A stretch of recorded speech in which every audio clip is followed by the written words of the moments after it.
Bonjour, Jean-François Clorissin.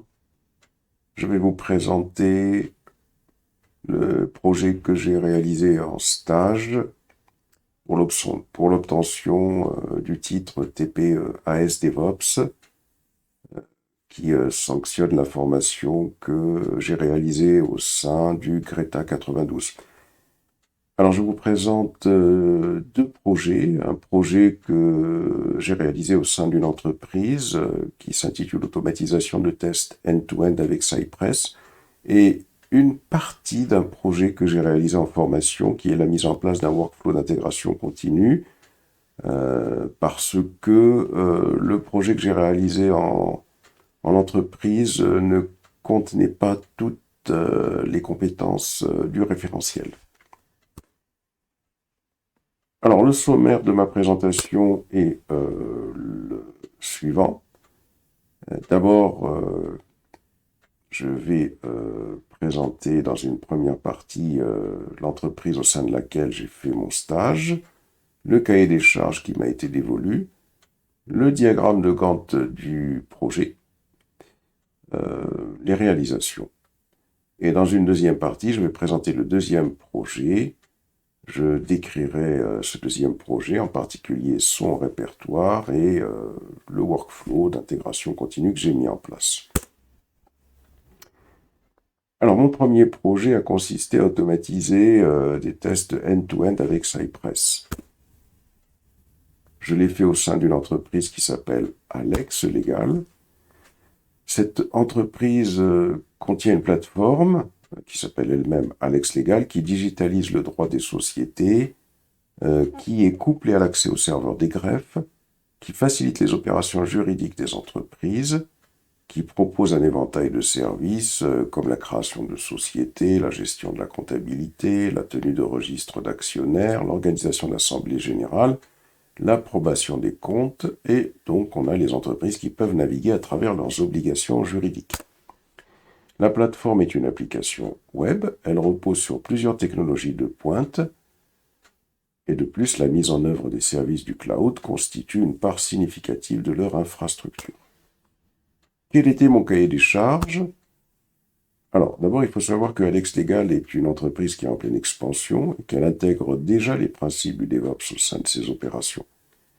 Et ces principes lui permettent d'accélérer le time to market de ses projets, c'est-à-dire que ces projets sont livrés plus rapidement et son objectif est de devenir leader dans son domaine. Alors, le cahier des charges qui m'a été confié a consisté à établir des connexions fluides entre les différents logiciels utilisés, rédiger des tests end-to-end en utilisant le logiciel Cypress dont on va parler plus bas, concevoir des tests automatisés pour garantir la fiabilité du code, mettre en place un pipeline dédié à l'intégration continue pour optimiser davantage les processus de développement et sensibiliser les équipes à la démarche à mettre en œuvre pour implémenter ou implanter efficacement le DevOps, tout en leur inculquant les bonnes pratiques à adopter. Alors, pour mettre en place la démarche DevOps, faut-il encore que l'on présente DevOps, hein, donc je vais présenter DevOps. Donc DevOps, c'est d'abord une culture et ensuite des outils. Donc cette culture permet en particulier de faire en sorte que les devs et les ops travaillent ensemble. Ça va leur permettre d'avoir une responsabilité qui sera commune et non plus partagée concernant le projet et de pouvoir avoir une vue globale du projet. DevOps permet également d'accélérer les livraisons de logiciels tout en préservant la qualité et la sécurité des applications. Et DevOps est souvent couplé avec l'agilité qui permet de retour rapide des clients, contrairement aux méthodes en cascade. Et donc ça va permettre de respecter les spécifications clients à la fin et de ne pas satisfaire le client. DevOps permet également de réduire le time to market, d'améliorer la qualité des produits avec accent particulier sur les tests. Il permet également de faire une gestion optimisée des risques, hein, puisque on essaye de respecter le plus possible les spécifications clients, qui seront respectées à la fin. Il permet une réponse rapide aux exigences du marché qui fluctuent rapidement. Et il permet de faire des équipes de développement et d'opération avec le même objectif. Quelle est la démarche que j'ai utilisée pour mettre en place tous ces aspects-là? D'abord, dans ma démarche, j'ai fait en sorte de développer l'esprit DevOps déjà existant au sein des équipes. J'ai également procédé à l'élimination de quelques tâches manuelles grâce à l'automatisation de l'infrastructure J'ai accéléré les processus de développement via des tests automatisés et j'ai mis en place un workflow d'intégration continue. Le planning de mise en œuvre de mon projet est le suivant. Alors ce planning permet de pouvoir suivre l'avancement de mon projet avec les équipes et de pouvoir communiquer avec le client qui souhaite souvent savoir où est-ce qu'on en est, ce qui a été fait. Le schéma de l'infrastructure à déployer est le suivant. Donc là, Jean-François, c'est à toi d'expliquer ton schéma. Par contre, ces deux fichiers-là n'ont rien à faire ici. Ça, c'est dans le deuxième projet, ces deux-là. Il faut les effacer, il faut que ce soit clair. Là, tu vois, j'ai éclairci. Donc toujours ton infrastructure à bien expliquer. Au niveau des spécifications techniques, j'ai utilisé les outils suivants. J'ai utilisé GitHub, qui est un logiciel de gestion de version de code source, GitHub Action, Firebase, Vercel, Node.js, Cypress. Donc là, pour chacune de ces technologies, il faut que tu expliques ce que c'est. Tu peux mettre une petite phrase ou 2 lignes à côté, si tu en as besoin. Quelles ont été mes réalisations? D'abord, j'ai procédé à l'intégration des services web. Pour ça, j'ai mis en place un réseau local distant, et là, tu expliques les différentes étapes de ce que tu as mis en place. J'ai ensuite mis en place un exemple de test Cypress. Et là, tu expliques cet exemple de test Cypress. Tu peux faire un texte ici si tu veux. Donc voilà, toujours l'exemple de test Cypress. Je peux faire un texte ici si je veux. Ensuite, j'ai réalisé des tests end-to-end avec Cypress. Donc là, il faut expliquer. C'est à toi d'expliquer. J'ai mis en place un workflow d'intégration continue. Pour ça, j'ai procédé comme suit. D'abord, j'ai poussé mon projet sur GitHub. J'ai configuré le GitHub Action en définissant tout simplement les différentes étapes de mon pipeline dans un fichier qui va être dans le dossier .github/workflow et qui sera exécuté par ce qu'on appelle un runner. J'ai réalisé des tests avec Cypress et j'ai mis en place donc des processus automatisés. Voici la description de mon workflow. Et là, il s'agit pour toi de mettre tout le workflow que tu as mis en place et puis d'expliquer un petit peu ce que font les tâches. Voilà. Et à l'issue donc de ce workflow, qui se déclenchera dès qu'il y aura de nouvelles modifications qui seront faites sur le code source, eh bien j'aurai mon application qui sera déployée et fonctionnelle. Passons à la partie 2, le deuxième projet que j'ai réalisé au sein de mon entreprise. Donc tu vois que jusqu'à là, Jean-François, parce qu'il y a beaucoup de choses que moi j'ai pas dit, toi, il faut que tu décrives un petit peu comment va fonctionner ton application, eh bien il va s'écouler peut-être déjà plus de 15 minutes.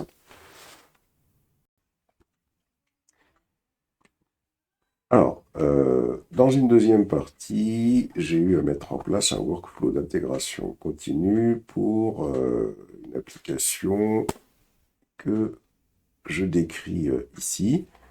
Donc cette application, c'est une application qui va permettre de gérer une clinique vétérinaire qui est architecturée en microservices, qui existe sur Internet, qui s'appelle Pet Clinic.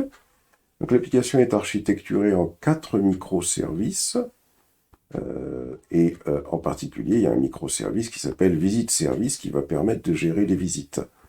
Les microservices qui permettent de gérer la partie métier de l'application sont en bleu, et on a des microservices en vert ici qui permettent de gérer la partie plus technique. Donc on a le microservice Eureka Service Discovery qui lui va permettre au microservice de s'enregistrer auprès de lui pour que chaque microservice puisse découvrir l'autre au travers de ce microservice-là.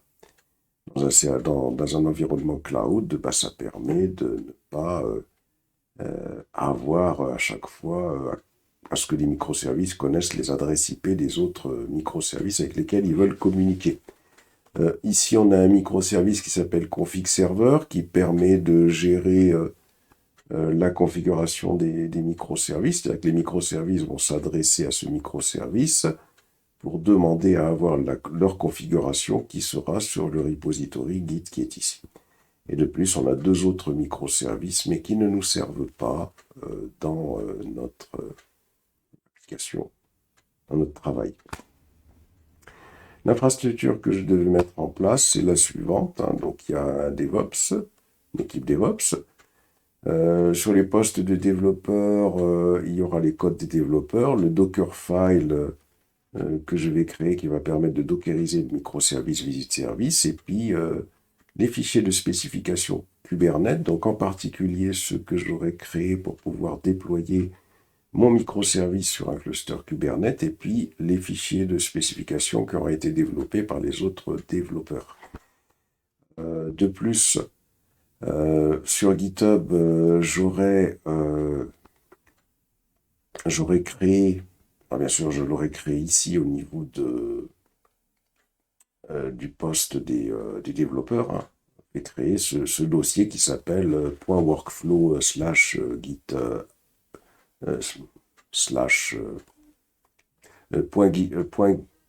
.github slash workflow, voilà, donc pour le GitHub Action, qui va permettre de définir le pipeline. De plus, sur le poste du développeur, il y aura un runner local qui va permettre d'exécuter les instructions du pipeline, en particulier pour pousser à un certain moment l'image sur le Docker Hub et pour pouvoir la déployer sur un cluster Kubernetes. Alors bien évidemment, j'ai choisi de mettre en place déjà dans un premier temps un cluster Kubernetes avec le logiciel Minikube qui va permettre de simuler un cluster local. Les spécifications techniques, donc les différentes technologies que j'ai utilisées sont les suivantes: Docker, Kubernetes, Minikube. Et donc là, il faut que tu décrives chacune de ces technologies-là avec 2-3 lignes par exemple si tu veux, ou plus. L'architecture de l'application à déployer, du moins l'architecture du répertoire, est la suivante. C'est-à-dire que sur les postes des développeurs, j'aurai les dossiers qui se présenteront comme suit: le dossier SRC qui va contenir l'application Java, le dossier DevOps qui va contenir les fichiers de spécification Kubernetes qui vont me permettre de déployer mon application sur un cluster Kubernetes. Il y aura les fichiers de spécification des autres développeurs et les miens. De plus, ici, un fichier Dockerfile qui va me permettre de dockeriser l'application, le microservice visite service. Le fichier deploy.sh qui va me permettre de déployer, donc qui est un script qui va contenir les instructions pour déployer mon application sur un cluster Kubernetes. Le fichier .xml qui est utilisé par Maven pour pouvoir gérer tout le cycle de vie de l'application, à savoir lancer la compilation, lancer les tests unitaires, lancer les tests de sécurité, lancer le packaging de l'application, etc. Le fichier script.sh qui va contenir un script qui va permettre de pouvoir réaliser des tests de sécurité sur l'image Docker du microservice visite service qui aura été créé à partir de mon Dockerfile. Alors, le logiciel que j'ai utilisé est le logiciel Clair. Alors, dans un premier temps, j'ai créé le Dockerfile pour créer l'image du microservice à déployer. Pour créer un Dockerfile, il fallait bien évidemment que je comprenne comment l'application, comment Maven me permet de créer un package de mon application. Donc, ça c'est des choses que j'ai fait, et donc ça a donné lieu au fichier Dockerfile suivant. Alors, dans ce fichier Dockerfile, j'ai un certain nombre d'instructions qui vont préciser l'image de base, c'est Ubuntu à partir de laquelle je vais réaliser mon image. Un certain nombre d'instructions qui vont installer les logiciels nécessaires au fonctionnement de mon image, en particulier la version Java 17, et également la récupération du logiciel Dockerise, dont je vais décrire le fonctionnement un petit peu plus bas. J'ai rendu le logiciel Dockerise que j'ai téléchargé, je l'ai rendu exécutable avec la commande suivante, run chmod +x Dockerise, et puis j'ai réalisé une copie de l'exécutable de mon microservice, donc qui est Spring Petkinik Visit Service.jar. Je l'ai copié sur le fichier app.jar. Pour créer cet exécutable, il fallait juste utiliser la commande mvn package. Ensuite, j'ai créé le Docker Pont. J'ai créé j'ai une instruction ici, un try-pont, qui va permettre de lancer au démarrage du conteneur, qui sera créé sur la base de cette image, qui va lancer la commande Dockerise. Et cette commande Dockerise va permettre de contrôler que le microservice Discovery Server est lancé et que l'on peut l'atteindre. Parce qu'il n'est pas possible de lancer ce microservice si ce microservice n'est pas lancé en premier, puisque le microservice Visit Service en a besoin. Et c'est uniquement après ce contrôle que l'application app.jar, qui sera containerisée, va être lancée via java-jar app.jar. Voilà comment fonctionne le fichier Dockerfile qui me permet de dockeriser mon microservice. Ensuite, j'ai réalisé les fichiers de spécification Kubernetes de Visit Service. Alors pour ça, j'ai dû créer 3 objets Kubernetes, des objets de déploiement. Pour ça, j'ai utilisé un fichier de déploiement. Les déploiements vont me permettre de tout simplement de déployer mon application dans des pods. Alors les pods, ce sont des composants Kubernetes qui permettent de faire fonctionner des conteneurs. Donc, un fichier de déploiement va me permettre de pouvoir exécuter des composants déploiement dans un cluster Kubernetes, et ces composants déploiement vont gérer ce qu'on appelle des réplicasets. Les réplicasets sont des composants Kubernetes qui vont permettre de gérer le nombre de réplicas d'un pod, combien de fois je vais répliquer un pod, à savoir le microservice Visit Service. Ensuite, j'ai réalisé un fichier de service de type cluster IP, que les autres microservices puissent communiquer avec mon microservice. Les services de type cluster IP, ce sont des services qui permettent aux pods de communiquer entre eux.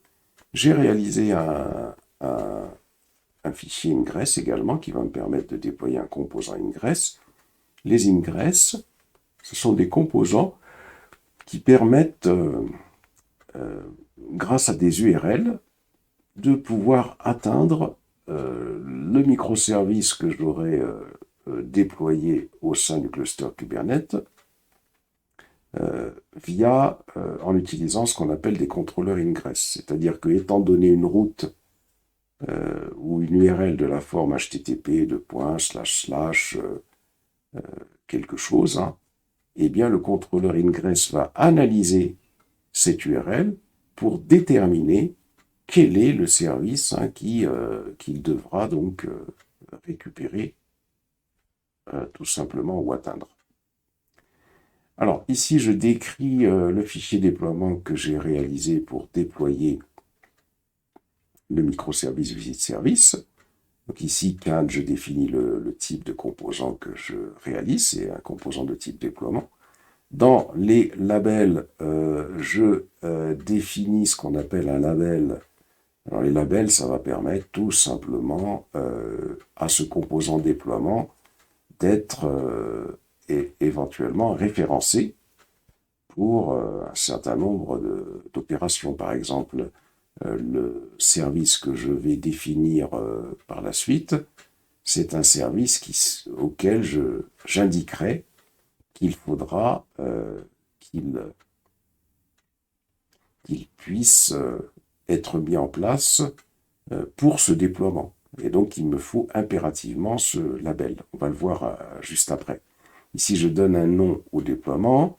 J'indique le nombre de réplicas de ce déploiement, il n'y en a qu'un seul. Et ici, j'indique tout simplement le nom comment dirais-je, en fin de compte, du pod, hein, que je souhaite gérer via ce réplica. Il est défini un peu plus bas. Ici, si on va plus bas dans Template, dans Metadata, j'ai la section, le mot-clé Label, et dans Label, je définis app visite-service.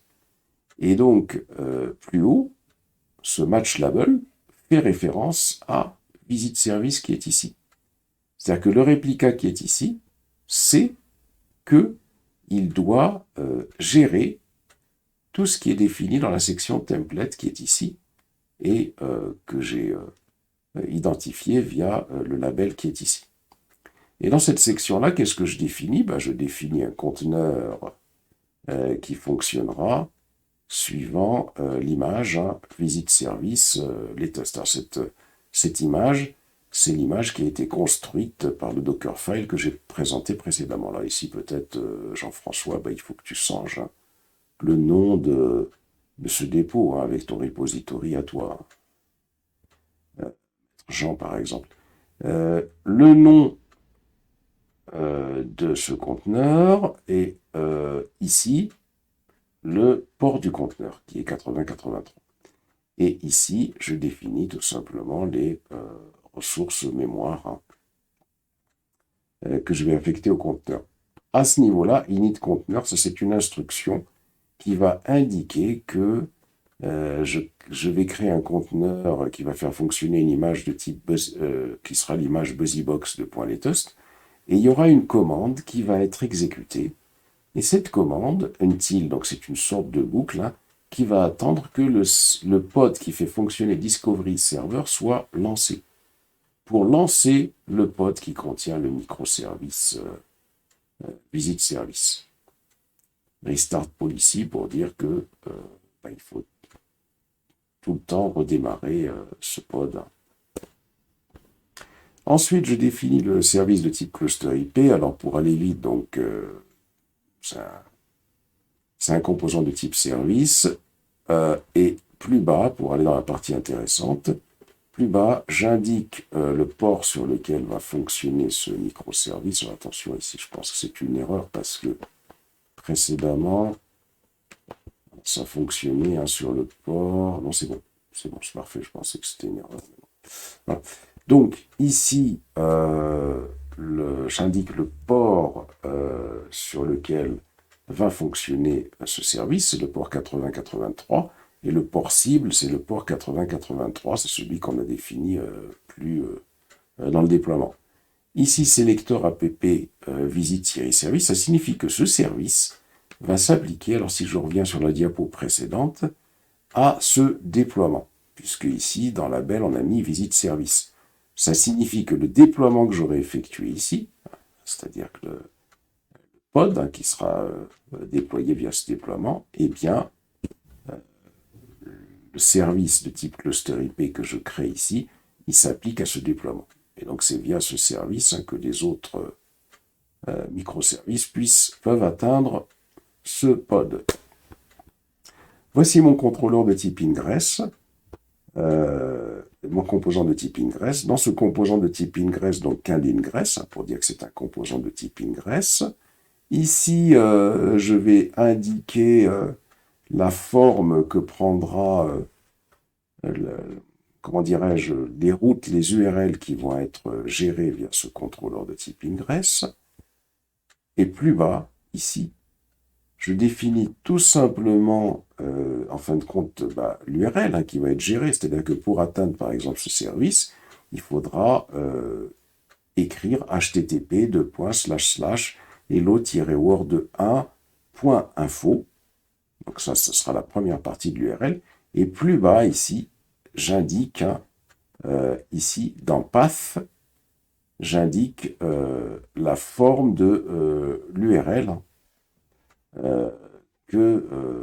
qui sera nécessaire pour pouvoir atteindre ce service. Donc ce sera l'URL de la forme, donc http hello-world1.info/api/gateway/ autre chose qui sera définie dans notre code. C'est-à-dire que le contrôleur ingress permet de définir l'URL qui permet d'atteindre ce microservice. Comme ça permet aux autres microservices de communiquer avec celui-là. Alors ici, par contre, il y a une erreur, c'est pas Customer Service, je vois pas pourquoi. Customer Service, qu'est-ce qu'il vient faire ici? Si, puisque c'est un contrôleur ingress qui s'applique aux autres. Donc là, ça c'est bon. Par contre, je pense que, je sais pas où j'ai été là, je crois que j'ai été un peu trop, oui, ici, hop. C'est ici. Par contre, ici, c'est number. C'est pas name customer service, c'est name visit service ici.